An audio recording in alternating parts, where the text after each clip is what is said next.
Fala você, torcedor tricolor, tudo bem? Esse aqui é o vídeo 2, mostrando então aqui como o Vasco é o time da Série C. E agora a gente dá continuidade aí para entender como se construiu esse mito na era Eurico Miranda, de como o Vasco, na construção dos seus mitos de origem, ali na reconstrução da sua memória no contexto dos anos 80, mas notadamente nos anos 90, projetou no Fluminense aspectos da sua história, como por exemplo, o Vasco é o time da Série C que pulou de divisão, e a gente vai entender isso daí. Vamos continuar essa história? Vimos lá, como o próprio Vasco se apresenta no seu site, ignorando ali as suas origens ali no Lusitânia Futebol Clube, no contexto da Série C, levando de 10-1. E vimos também como o Vasco elabora essa memória, alegando ali que ele foi banido, ou sofreu sanções, na verdade o Vasco sofreu sanções da Liga Carioca na época, por ter jogadores negros e de origem operária. Repito, essa alegação é parcialmente verdadeira, ou pode ser parcialmente verdadeira. Por quê? Eu não quero tirar da realidade as suas contradições, certo? Ela pode ser, sim, parcialmente verdadeira, porque o racismo existia na época, no Brasil, existe hoje e existe em outras sociedades, no passado e no presente, mas será que essa alegação veio exclusivamente da elite? Não, e aí nós começamos a analisar algumas notícias da imprensa da época, notadamente do Gazeta Suburbana, que com muito humor noticiava aí o jogador Quintanilha saindo do Vasco, e começamos a ver aqui uma notícia do Gazeta Suburbana em 1919. Vocês podem acessar tudo isso nos links que eu estou deixando na descrição do vídeo, tanto na parte 1 como na parte 2, tá certo? E aí, o negócio, aqui é o trechinho de uma história que, em resumo, é assim, Eles começam a brincar, dizendo que uma torcedora de um clube foi até o subúrbio, pedindo a um craque suburbano, do campeonato carioca suburbano, que era uma liga da época só para os clubes do subúrbio, subúrbio carioca. E essa torcedora, a história é fictícia, é claro, tem muita ironia. Essa torcedora diz assim: se você jogar pelo meu clube, eu te dou o meu amor. Aí o que diz esse trecho, e essa crônica pode ser acessada, repito, tá aí no link da descrição do vídeo. Olha o que diz esse trechinho da crônica. Caso essa história de profissionalismo amoroso se verifique, daremos somente o nome do player, ou seja, do jogador, e os leitores compreenderão. Ou seja, se você dá o nome do jogador, você sabe para onde ele está indo, E os leitores compreenderão. Compreenderão o quê? Compreenderão a história, que é bastante melindrosa e também escandalosa para vir a público. Ou seja, o Vasco, o clube em questão aí é o Vasco, certo? Eles estão apenas brincando, com ironia, a ironia suburbana, carioca, enfim. Aí a crônica segue assim, É a primeira vez que se verifica um caso destes, ou seja, um caso de profissionalismo amoroso, que é na verdade uma ironia. Cria-se uma anedota para ironizar o Vasco. Mas apesar de todos e de todas as complicações que podem advir disso, sempre é melhor e mais correto esse profissionalismo que o outro. Que profissionalismo é esse? Esse profissionalismo amoroso, que é uma ironia, É um profissionalismo fictício. Mas qual é o outro profissionalismo? O outro profissionalismo é o tal em que os cobres entram em cena. O que é isso? O jornal está acusando um clube, com muita ironia, está acusando um clube de contratar jogadores. Veja, o jornal é de 1919, é um jornal suburbano, o Gazeta Suburbana, que cobria a Liga Suburbana Carioca. Portanto, essa acusação vem das classes sociais mais baixas. a acusação feita ao Vasco, né, de praticar um profissionalismo proibido, ela vem primeiro das classes sociais mais baixas, né, e antes de 1924. Repito, eu não quero dizer que não existia racismo na sociedade brasileira em 1923, 24. É claro que existia, existe até hoje, né? No mundo moderno contemporâneo, na sociedade brasileira e em outras sociedades, né? Mas o problema é o seguinte, é que o Vasco seleciona certos aspectos da realidade para reconstruir a sua memória, né, e reinventar os seus mitos de origem no contexto dos anos 80 e, notadamente, no contexto dos anos 90, nisso que a gente está chamando aqui genericamente de uma era Eurico. Tá? E quando me refiro a Eurico, não me refiro à pessoa Eurico, eu me refiro a uma era. E, portanto, isso aqui não tem a motivação de falar de pessoas nem de instituições, mas apenas trazer aqui certas curiosidades da época, tá? Eu não sou historiador, isso aqui não é um trabalho historiográfico, tá? Eu não sou cientista, eu sou um mero curioso da memória do futebol e estou trazendo aqui alguns elementos com algumas fontes da época. É um tratamento técnico, científico? Não, eu não sou cientista, eu não sou historiador, tá bom? Só estou trazendo aqui essas curiosidades, né? Então, como o Vasco projeta na gente ali, nesse período, principalmente no Fluminense, um certo elitismo, o que pode ser verdade, mas é muito seletiva a narrativa que o Vasco constrói. Por quê? Essa alegação de que o Vasco burlava o regulamento e praticava um profissionalismo proibido, ela vem também da Liga Suburbana e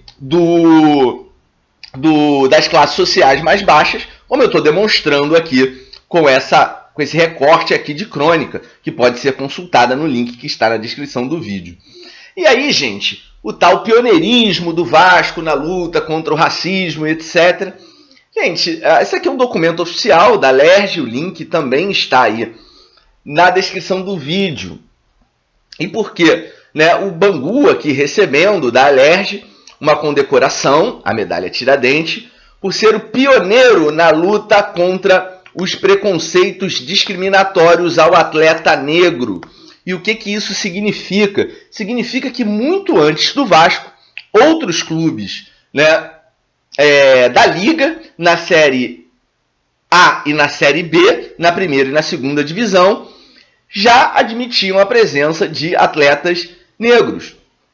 E também de atletas oriundos das classes sociais mais baixas, notadamente o Bangu, que recebeu aí da LERJ essa condecoração, né, com a medalha Tiradentes. O próprio Fluminense já tinha jogadores negros antes do Vasco, certo? E, portanto, essa alegação do Vasco de que foi uma liga elitista, isso aqui está no próprio site do Vasco, tá, que eu estou consultando no dia 11 de dezembro de 2020, depois isso vai mudar, tá bom? A própria pode mudar, porque o Vasco pode reconstruir o site, mas a própria alegação do Vasco aqui, ó, é que, na verdade, olha o que está lá, na verdade, o que não agradava aos adversários era a origem daqueles jogadores, um time formado por negros, mulatos e operários. Sim, isso pode ser verdade, mas não é toda a verdade, porque a alegação, até o próprio Vasco admite, ó, que o Vasco era acusado de pagar salários, isso era burlar o regulamento, tá? Então, o time da Série C que burla o regulamento e que pula a divisão não é o Fluminense, é o Vasco, né? A gente já falou aqui muito disso, que o Fluminense, né, não é o time que pula de divisão. É preciso entender o caso Ivens Mendes, 96-97, é preciso entender o caso Sandro Hiroshi, no ano de 99, 2000, a Copa João Avelange, vencida pelo próprio Vasco. E aqui, ó, eu trago, você pode consultar também nesse link aqui que está na descrição do vídeo, o desempenho do Vasco na Série C de 1916. Ele estreia, como eu falei na parte 1, contra o Paladino, Futebol Clube de Vila Isabel, leva uma pancada de 10-0, né? O time base do Vasco era o Lusitânia Futebol Clube, que o Vasco incorporou. Já expliquei na parte 1 a origem desse time. Portanto, o Vasco começa no futebol apenas com atletas brancos, né? A história do Vasco é anterior a 23, né? Portanto, é um pouquinho diferente do que está contando lá no site. E o Vasco fica em último lugar. Olha aqui embaixo, ó. Vou grafar aqui para vocês, vou sublinhar, vou circular, tá? Vou marcar aí na tela. O Vasco fica em último lugar da Série C, com apenas 2 pontos. E depois, com uma mudança de regulamento, em 1917, o Vasco já aparece na segunda divisão de 1917, em 4º lugar, portanto não consegue o acesso, tá? Mas ele chega lá depois de uma mudança no regulamento. Então o Vasco é o time da Série C que pula de divisão com uma mudança de regulamento. Não é o Fluminense. Então o Vasco refaz a sua memória, recria os seus mitos de origem, projetando no Fluminense a sua própria história, num contexto em que o Vasco tentava se projetar ali como o clube, né, e projetar também o Flamengo e Vasco como o maior clássico do Rio no lugar do Fla-Flu, quase que tentando restaurar aquilo que o Fluminense derrubou, né, que era a rivalidade do Remo, que depois o Fluminense, como o principal responsável pela institucionalização e introdução do futebol no Rio de Janeiro, o futebol acaba derrubando o Remo. Então, ali no contexto dos anos 90, né, o Vasco tenta aí projetar, reconstruir, né, a sua memória, refazer os seus mitos de origem, projetando no Fluminense aquilo que é a história dele. Ou seja, um time de Série C que burla o regulamento e que pula de divisão. O Vasco, então, só para resumir aqui toda a história, olha só, o Vasco, começa lá na Série C, né? Esse aqui é o time que o Vasco começa no futebol, Lusitânia. Ele é o time da Série C, ele fica em último, depois ele conta essa história que ele começa em 23 e não em 16, ele sai atrasado, ele diz que essa alegação vem apenas da elite, né? Ou seja, de que ele praticava um profissionalismo proibido, quando na verdade antes de 1924, né, a própria Liga Suburbana já protestava contra, né, esse profissionalismo praticado pelo Vasco, e aí o Vasco, através desse mecanismo ilegal, vai construindo o elenco para conseguir acesso depois de subir de divisão, aí numa mudança de regulamento, começando na Série C, indo para a Série B, com uma mudança de regulamento, depois burlando o regulamento, praticando um profissionalismo proibido e depois projetando tudo isso no Fluminense. Por fim, gente, eu citei muito também essa questão do racismo, mas eu não sou historiador, sou apenas um curioso da memória. Indico aqui um profissional, um cara que é historiador, para falar sobre o tema. Aí ele vai contar a história do pó de arroz e do racismo. Ele sim é um historiador, um pesquisador, e esse meu trabalho aqui é meramente um trabalho de alguém que é curioso na memória do esporte, portanto é meramente um trabalho amador que tem o objetivo de levantar uma discussão. Mas se você quer ver um trabalho profissional sobre o tema do racismo, por exemplo, que foi citado aqui, vai lá no canal História Tricolor. O link também está na descrição deste vídeo, tá certo? Então tem até dica aí. Sou Teixeira Mendes, esse é o Laranjeiras Rádio, tentando levantar essa discussão. Vasco, o time da Série C. Gente, é o Vasco, não é o Fluminense. Abração, galera!